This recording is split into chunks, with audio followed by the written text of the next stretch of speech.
everybody. Welcome to episode 24 of the Brownie Knits podcast. I'm your host, Gina, aka Brownie Knits.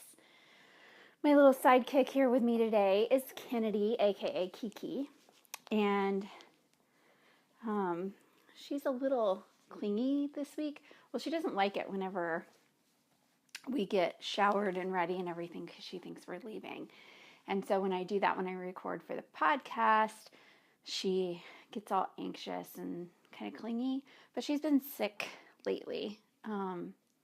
Last week we had to take her into the vet. She just wasn't acting right at all. She's usually very spunky and loves to play and that kind of thing, and she was not having any of that. And so we took her in, and she had to have a bunch of blood tests run, and she had an infection, and she hates taking pills. So she's on a 2-week, twice a day antibiotic, and it is quite the scene when we have to give her pills every day. So I have to wrap her in a blanket and hold her tight, and my husband has to pry open her mouth and get the pill on top of her tongue because she will not take them any other way. We've tried everything, and the vet even didn't believe us about the pill pockets that you can get for dogs. She'll sniff it out. If it has a pill in it, she will not eat it. And he didn't believe us until they tried it there, and yep, that's what she did. And we've tried putting it in all the foods that she loves, and it doesn't work. And this particular medicine, you can't grind it up or anything like that. And it doesn't come in a liquid. So it's just kind of traumatic for us right now. Anyway, so in this episode, we are going to talk about Block 9 for the Brownie Knits 2015 Block Blanket Along. It's a year-long knit along that we've been doing in my group. And the patterns are up for free on BrownieKnits.com. It's one block a month. They're also in Ravelry for free until the end of January 2016. And we're pretty far along. This is September, so it's block 9. So I'm going to show that to you, give you a couple of pointers for that one. And then I have a new pattern out that I just released this week, and it's a new hat pattern for all the guys in your life. So I'm going to show you that, and then I have some other finished objects to show you, and we're going to answer a couple questions. So, all right. I don't know if she's going to stay with us. We're having a little bit of a thunderstorm here today, so you might hear some booms. It is supposed to reach the 90s Fahrenheit today, and most of the week, actually. So, welcome to September in Indiana.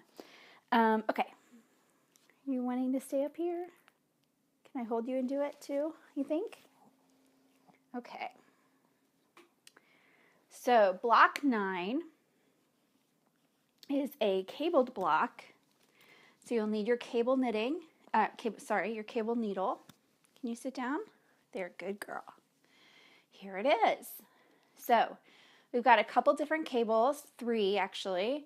We have a front and back cable on the sides here. And then we have a center cable that is a wheat ear cable. So it has a cable on each side going in different directions, and then a knit stitch down the center.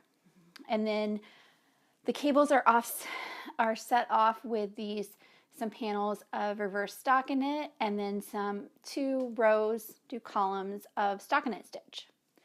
So for this block, you're going to cast on and do your garter down here like normal, and then we're going to increase our stitch count on the last row of that so that we have enough stitches to keep it the block size once the cables are blocked out, because they will draw it in a little bit. And then it's really just I think it's a 4-row repeat where only one row, you're doing all the cabling on out of the 4 rows. We've done cabling before in block 5, I believe. So there is a little techniques video up on the Brownie Knits YouTube channel that shows you cabling.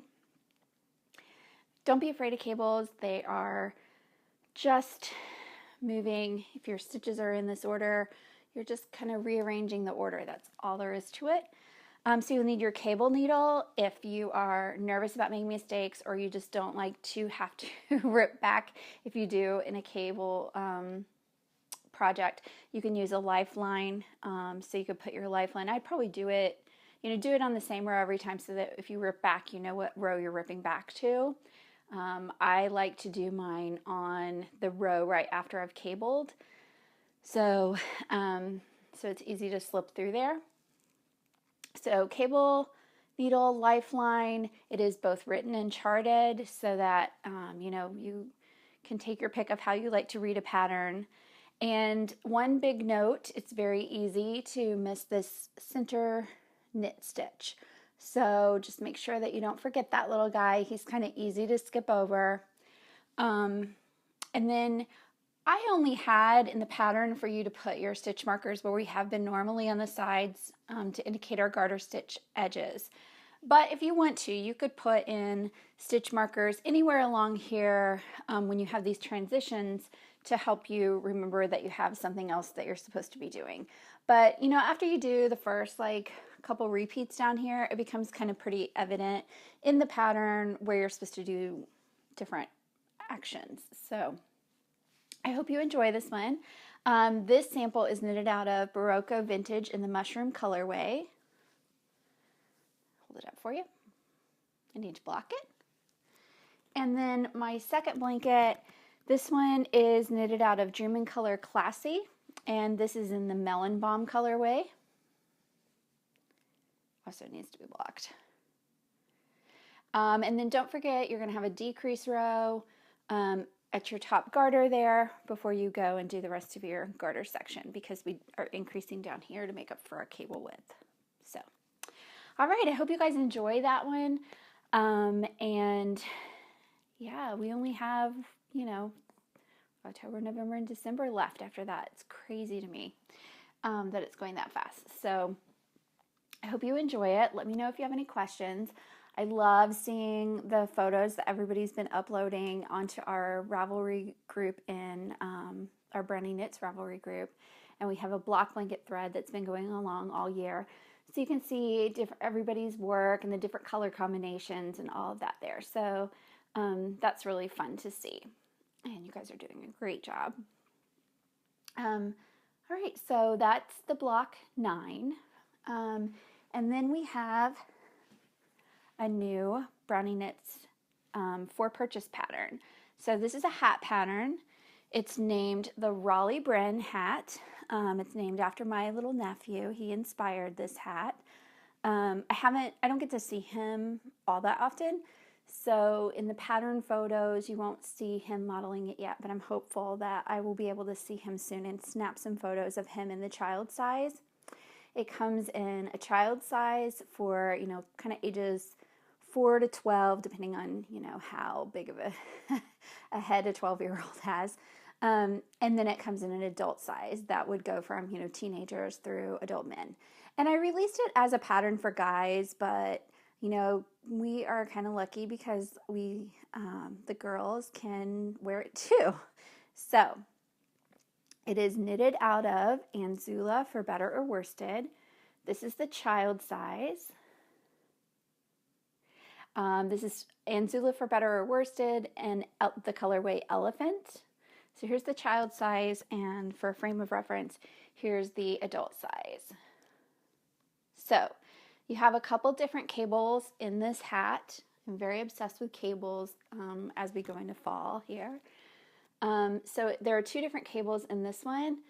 We have kind of a traditional cable right there, and then there's a larger cable that appears too. So it's like every other cable is different.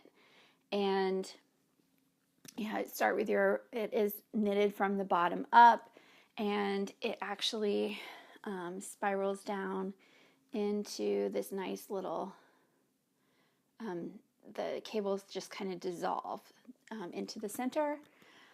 And what else do I want to say about this one? I think it's I found it to be a pretty fast knit. Of course, I I'm the designer, so I'm completely biased, but my test knitter also found it to be pretty fast because you're not cabling, your cable row does not happen that often. So you've got a lot of like rest knitting in there. And then when you block it, you just want to be careful to block it to the measurements that I give in the pattern because you want the cables to pop, but you don't want to stretch them out. You want the hat to be nice and squishy and soft. And the Anzula yarn is amazingly soft. It has a little bit of cashmere in it. It takes a little bit under the one skein because it has 200 yards per skein on the For Better worsted.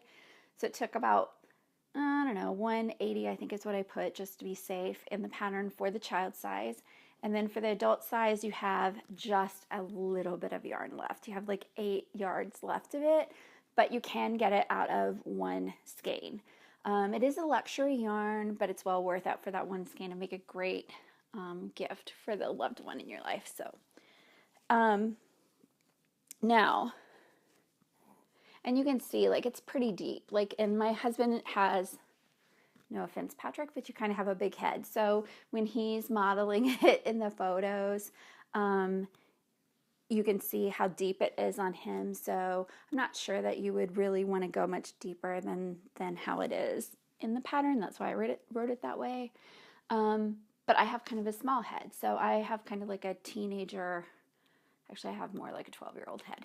But anyway, so it does fit from the large size from 21 inches around to 24.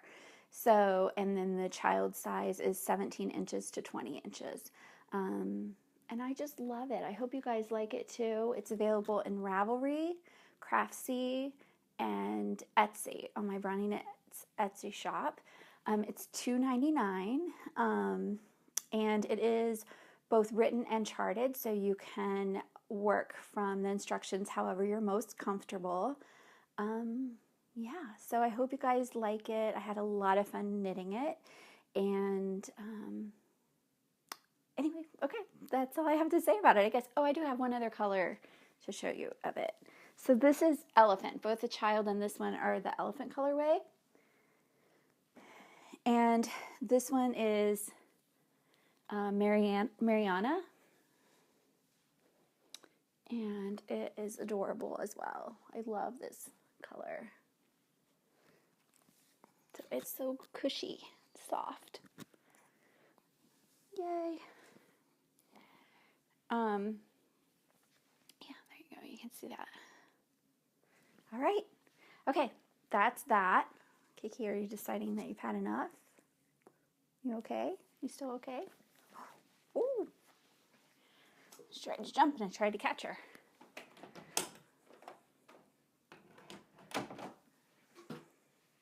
Okay, she hightailed it out of here to go be with Patrick. All right, so I finished a couple projects. Well, I actually have been needle felting quite a bit since we're getting ready to go into autumn. And last year I made some of these pumpkins, the big white boo pumpkins, and I made it for myself. And then I had a lot of people asking me if I would make them one that they could purchase. So this summer I scouted around and found a good deal on some roving that would be that would make it work. And so I have actually, the 3 you see here plus one more that I did all of those yesterday. So I've been needle felting a lot. Those are all pre-sold, but I'll be putting some others up in my Etsy store. So if you are interested, please let me know and I can do a custom order for you. You can get the large size is 20 and the medium is 15 and the small is 10. Or you can buy all 3 for $40. So you save like $5 if you get a set of 3. And each one is unique and different, so there is a little bit of variation from pumpkin to pumpkin, but those are kind of fun to do. So I've been doing that this week. I've been having some numbness in my finger. I don't want to give you guys the finger. In this finger, I've been having some numbness, and I know it's from knitting because I can feel where it's pinched. And so I'm trying this week not to knit or crochet. So I'm trying to do needle felting and sewing, and it's not going very well. The needle felting and sewing is going fine, but not knitting is not going very well. I've still knitted every day. I don't know. It's like part of who you are. It's like, I don't know. It's like breathing. I don't know. Anyway, so last week I finished my True Friend sweater. So here it is in all its glory. And this is an oversized sweater. It's meant to be a little bit oversized in the pattern, and then I made it even more oversized because I like a nice loose sweater. So here is my sweater. And it's out of Madelinetosh Tosh Merino, and the colors are Duchess and Smokestack. And I just really loved how it blocked out. It's very soft and kind of light but still cozy. If there's one thing that I would do differently, and I made one of the larger sizes, you pick up the same number of stitches underneath here as some of the smaller sizes. And I did that, and then you're supposed to decrease every 2 inches, I think. And I did not decrease at all because I was trying it on as I was going, and I knew it was going to loosen up a bit after I washed it. But even with that, I was still afraid it was going to be a little too tight. So I did not do any decreases in my arms. And if I had to do over again, I might actually have picked up a few more stitches under just for the largest sizes. I just think a little bit extra room there would have been okay to have. And I might have made my bib just a tad bit longer. So I did shorten my arms because I have really short arms, and that came out perfectly. So there you go. That's my True Friend sweater, and that's by Veera. And poor Veera, I cannot pronounce her last name correctly, and I did it in an earlier podcast, and I'm not sure I did it right. So I'll just put her name down here, and you can take a look at the pattern. It is a paid-for pattern, but it's very well done and very creative. So that was a lot of fun to do. So that one's finished. Yay!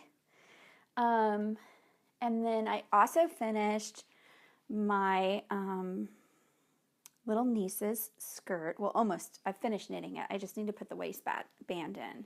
So here it is, and this is the Summer Breezy skirt, and it's a free pattern.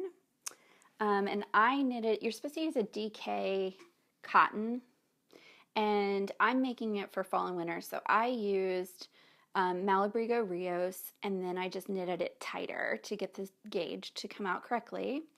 Ella this is the 3T to 5T, and Ella, her measurements are more on the 3T side. So I did shorten it, and she tells you in the pattern where you can kind of shorten it. It's where you can cut some rows out. So I did what she said too in terms of cutting rows out, and then I also changed this section to just be a purl bump versus the eyelet again because I wanted to make sure it wasn't too long, because I haven't blocked it yet and it's still going to be a little bit longer than what you see here. But I thought it came out really cute with the ruffle and the eyelets. And there you can kind of see all the different purple tones that are in it. There we go. And I'm going to put the waistband in so that will cinch it up. And I'm also, she doesn't have you do this in the pattern, but I'm going to. I'm going to put in a ribbon through the waistband so that she can also tie it. That way, if it stretches or it gets too tight or whatever, like if it gets too tight with the waistband in it, then her mom can just snip the waistband out and just use the ribbon so that she can have it for a longer period of time to wear. And for that reason, I did not sew close the little area where you put the waistband in. I'm just going to leave that open with the ribbon sticking out. So, yeah, that was fun to do. And it was really fast. I think it probably took me as long to make the ruffle edge here as it did to do the rest of the skirt. Yeah, but I did It's so cute. Like it has the little lines that come down so that, you know, it kind of mimics what you might see in a pleated sewn skirt. So that was really fun to do as well. And that one's all finished up. And I'll be mailing that off after I get the waistband in it and block it. It'll get put in the mail for Ella to wear this fall and winter.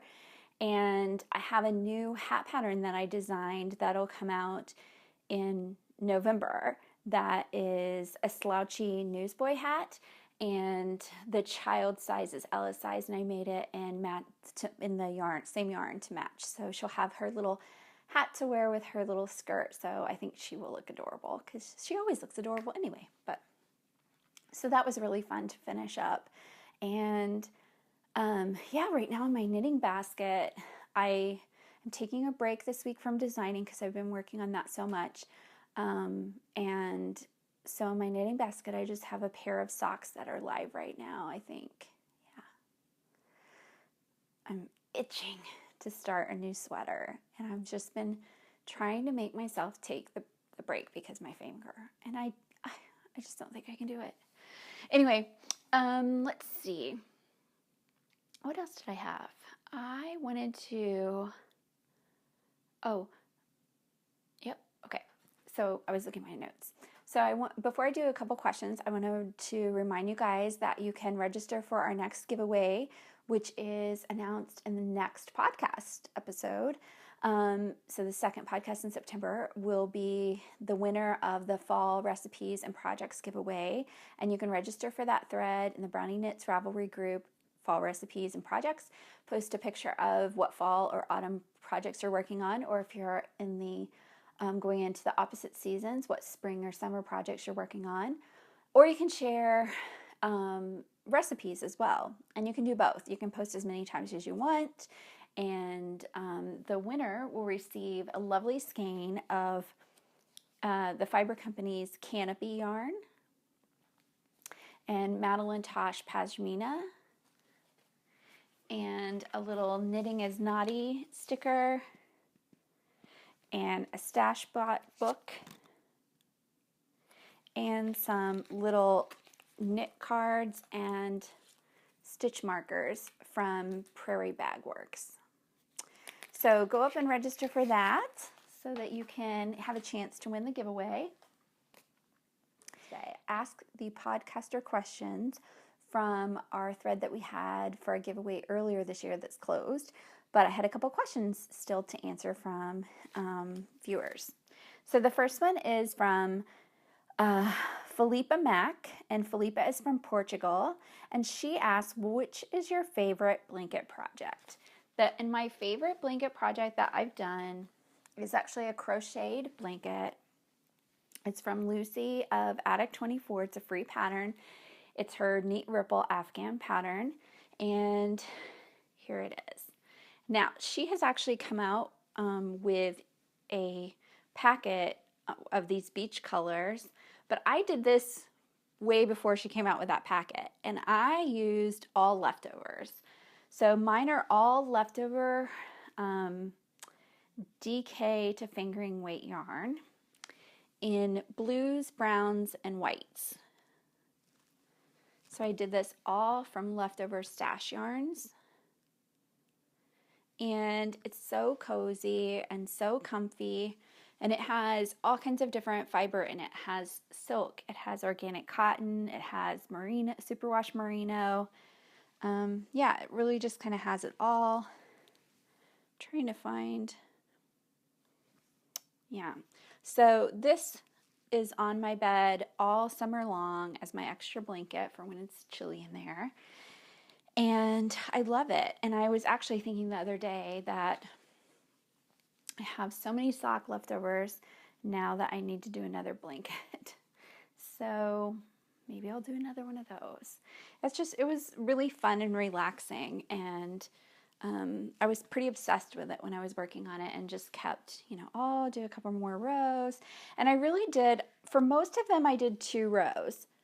But if I didn't have enough of the color, then I just did 1 and did something on the return row that sort of matched.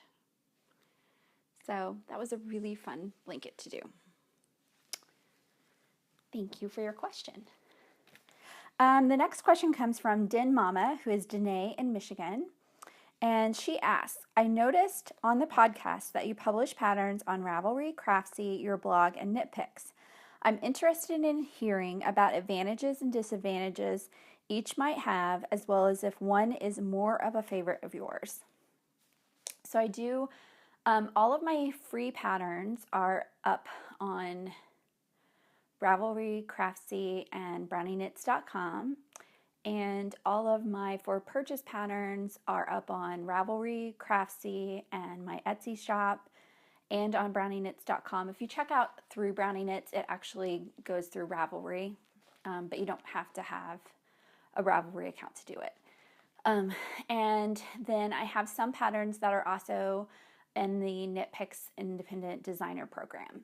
So, and then I have a couple crocheted patterns that are in those places, but they're also were in a magazine that has since changed their name, and I can't remember what their new name is.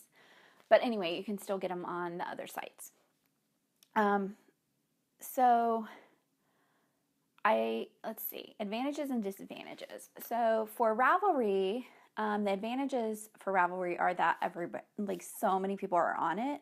Tons and tons of people are on it. So you get a lot of good traffic. I have my my Ravelry group, and I love talking to all of you guys there. And people are just so supportive there.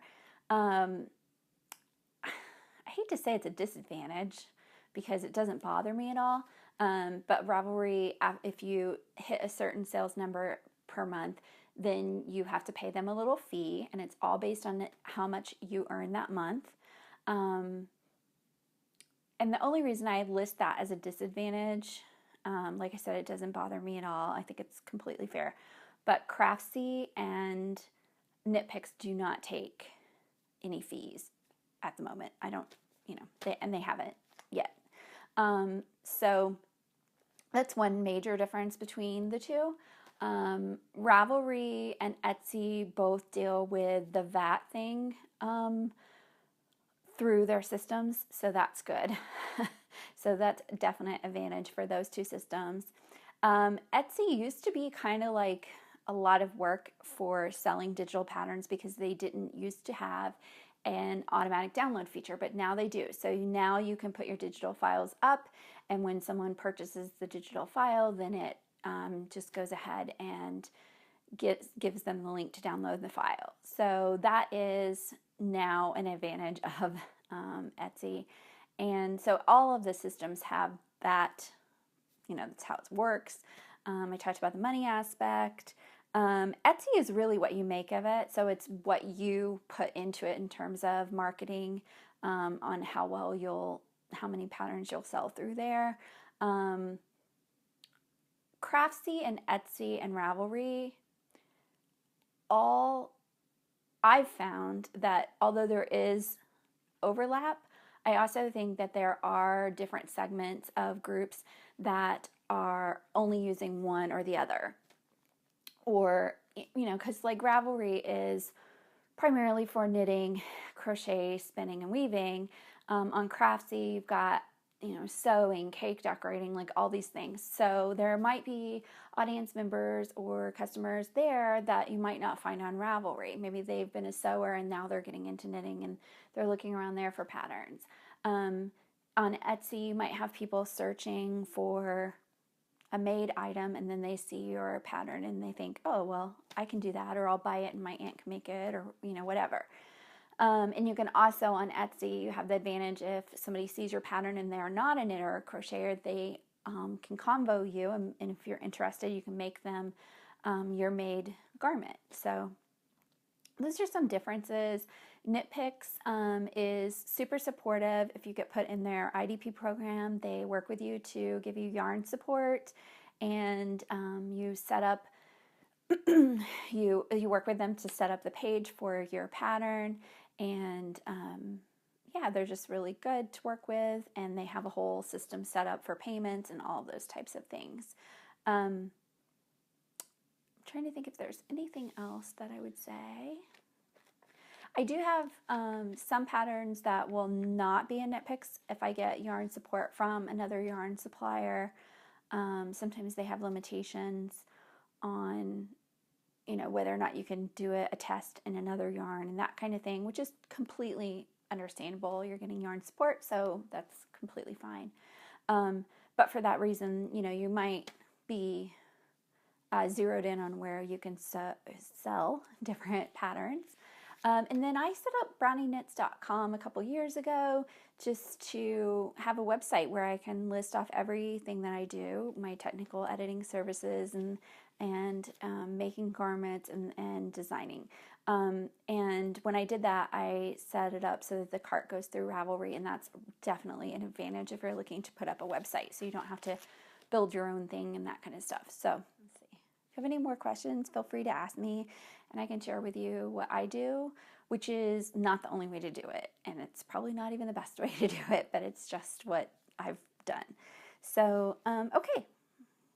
I think that's everything.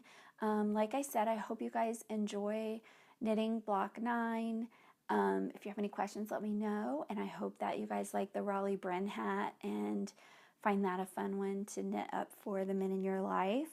And thank you so much for watching. I wanted to say we've had a lot of new people join our group or subscribe to the channel, and I appreciate it so much. I get so excited when I get those emails or see different people joining the group. So come on in and introduce yourself on the Ravelry board. And yeah, thanks so much for everybody for watching, whether you're a returning viewer or a new viewer. I really, really appreciate it. And I hope that you guys are having great weeks wherever you are. And I'll talk to you again in a few weeks. All right, happy knitting and crocheting. Bye-bye.